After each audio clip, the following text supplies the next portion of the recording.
Have you ever wondered what secrets lie within a simple dollhouse? Imagine peering out from a cozy workshop window, catching a glimpse of a mysterious treehouse. Then, you turn your gaze back to a dollhouse and zoom in on its tiny bedroom.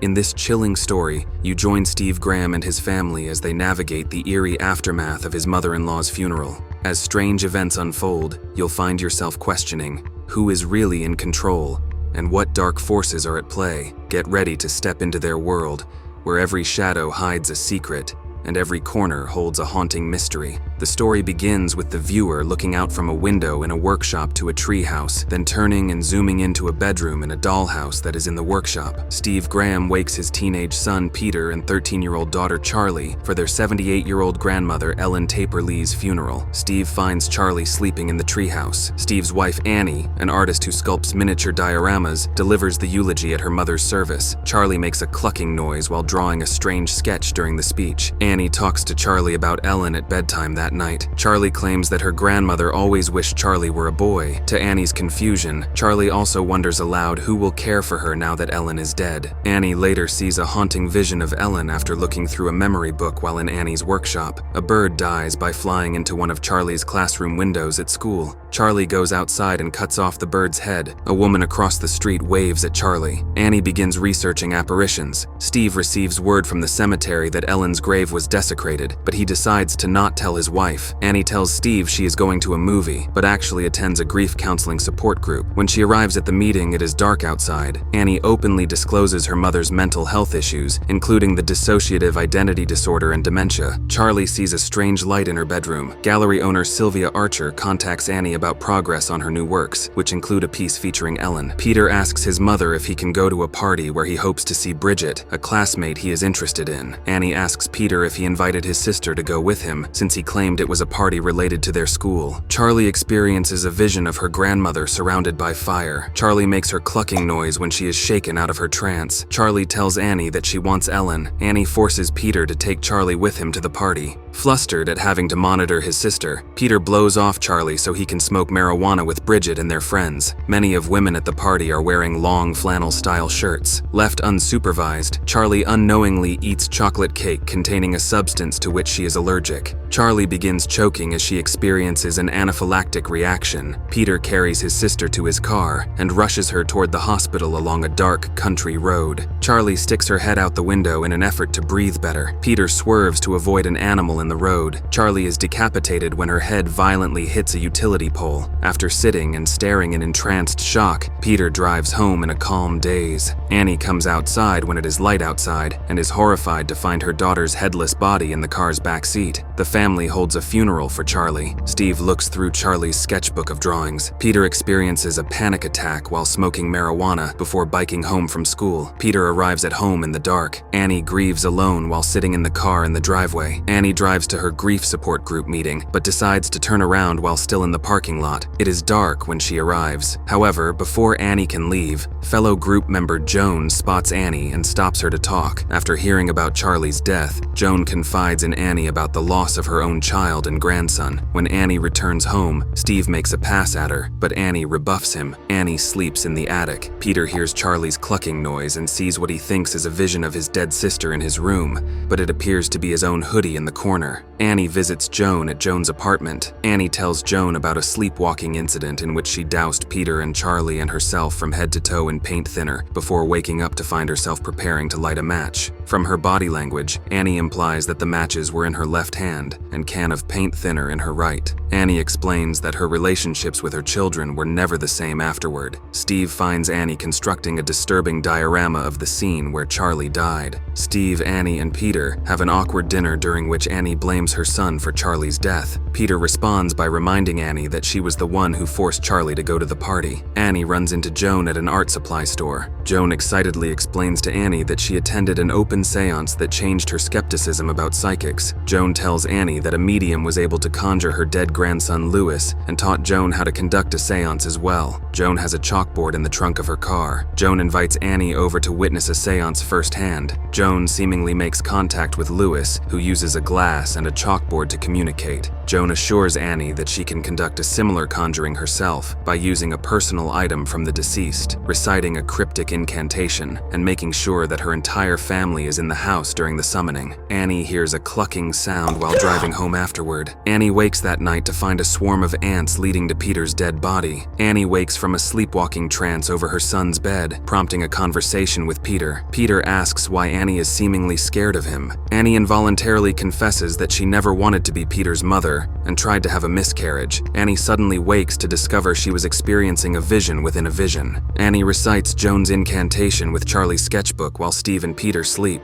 Claiming she summoned Charlie, Annie excitedly wakes her husband and son for another seance. Charlie seemingly possesses Annie. Steve snaps Annie out of her trance by dousing her with water as Peter cries from confused fright. During school, Peter sees the same strange light that Charlie previously saw in her bedroom. Peter notices that his reflection looks back at him with a different expression. Steve admonishes Annie for Peter becoming convinced that a vengeful spirit is threatening him. Annie trashes her studio in frustration when she accidentally breaks a tiny model chair after another voicemail from her gallery pressures her about providing new pieces. Charlie's spirit supernaturally draws in her old sketchbook. Peter sees a vision of his dead sister in the corner, and her head falls off, turning into a recreation ball on the floor before being choked in his bed. Peter accuses his mother of sleepwalking and attacking him again. Annie advises Peter not to tell Steve what happened. Annie goes on to explain that something supernatural is happening in the house, and she is the only one who can stop it. The window above Peter's bed has a mark that looks similar to the one in Charlie's classroom when struck by the bird. Realizing that the spirit she summoned is malevolent, Annie throws Charlie's sketchbook into the fireplace. Annie's arm mirrors the burning book by also catching fire, forcing Annie to rescue the book. Annie returns to Joan for help, but no one's there, and she does not go inside Joan's residence. The camera shows us Joan's place is decked out in witchcraft paraphernalia, including a photo of Peter inside a ceremonial triangle and a symbol Annie recognizes from family photos. Annie learns that the symbol is associated with the demon Paimon, one of the kings of hell. Annie also finds photos of Joan with Ellen, revealing that Joan and Annie's mother were in the same coven devoted to gaining riches by conjuring Paimon into a male body. Annie discovers Ellen's headless corpse in her house's attic. Peter hears Joan shouting, "I expel you!" at him from a distance at school behind a fence. During class, Peter hears Charlie's cluck. Peter acts possessed and suddenly bashes his head into his desk, snapping out of his trance with cries of terror and pain. Annie stands in the pouring rain below the treehouse with Ellen's scrapbook, and we see that Peter's room behind her in the real house does not exist. Steve brings Peter home. Annie approaches the car and is dry with no sign of the downpour. Annie tells Steve that Ellen's corpse is in their attic, but it is now decapitated. Annie also shows Steve the photographs where Joan and Ellen are wearing the seal of Paimon. Annie explains that their family became cursed when she tried contacting Charlie. Annie also explains the connection to Charlie's sketchbook, adding that Steve needs to destroy it in order to save Peter. Peter sleeps in his room in the background and is not awakened by the conversation. Disbelieving her wild claims, Steve accuses Annie of digging up Ellen's grave. When Steve refuses to burn the sketchbook, Annie throws it back into the fire, even though she presumes doing so will kill her. Instead, Steve spontaneously combusts. With his possessed mother hovering in the corner above his bed, Peter gets up to search the house. When Peter leaves his room, the ladder to the attic is withdrawn missing. Peter finds his father's charred corpse. Possessed, Annie chases Peter to the attic. The ladder to the attic is now down. Annie jumps up and furiously pounds her head on the attic door after Peter climbs the ladder and retracts it into the upstairs ceiling. In the attic, Peter finds flies, candles, and a photo of his face with the eyes punched out. Ellen's body is gone. Annie suddenly hovers above Peter before severing her own head. Confronted by this horror and 3 undressed devil worshippers, Peter jumps out the window. Peter's head hits the ground below,